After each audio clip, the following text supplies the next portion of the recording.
ఈ మధ్య కొన్ని టీవీ ఛానల్స్ ఇంటిలోని రచ్చని అందరికీ కనిపించేలా టీవీ షోలో పెట్టి రచ్చ రచ్చ చేస్తున్నాయి. ఇవన్నీ ఎందుకు చేస్తున్నారో అని అడిగితే సమాజం కోసమే మేము చేస్తున్నాము, విడిపోయిన వాళ్ళని కలపడానికి లేదా కష్టంగా కలిసి ఉన్న వాళ్ళని విడిపించి వాళ్ళు హ్యాపీగా ఉండేలా చేస్తున్నాము అని సింపుల్గా కూడా చెప్తున్నారు ఈ షో చేసేవాళ్ళు. అయితే ఒక ప్రముఖ ఛానల్లో గత నెల 31న ప్రసారమైన ఎపిసోడ్లో ఓ ఇద్దరు అమ్మాయిలు ఈ కార్యక్రమానికి వచ్చారు. ఇందులో అమ్మాయి కలిసి ఉండడంపై గీత చేసిన వ్యాఖ్యలు వివాదానికి కారణమయ్యాయి. అసలు అమ్మాయిలు ఎలా కలిసి ఉంటారో అలా ఉండొచ్చా, ఇలా చేస్తే కాళ్ళు విరగ్గొడతా అంటూ గీత గారు వ్యాఖ్యానించారు.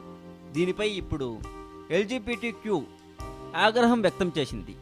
తమది భిన్నమైన సమూహమని, అసలు తమ గురించి ఏమీ తెలియకుండా తెలుసుకోకుండా ఇలాంటి బెదిరింపులకు పాల్పడడం సరికాదని, వెంటనే గీతా గారితో పాటు ఈ కార్యక్రమం నిర్వాహకులు ఛానల్ యాజమాన్యం వివరణ ఇవ్వాలని LGBT డిమాండ్ చేసిందట అని సమాచారం.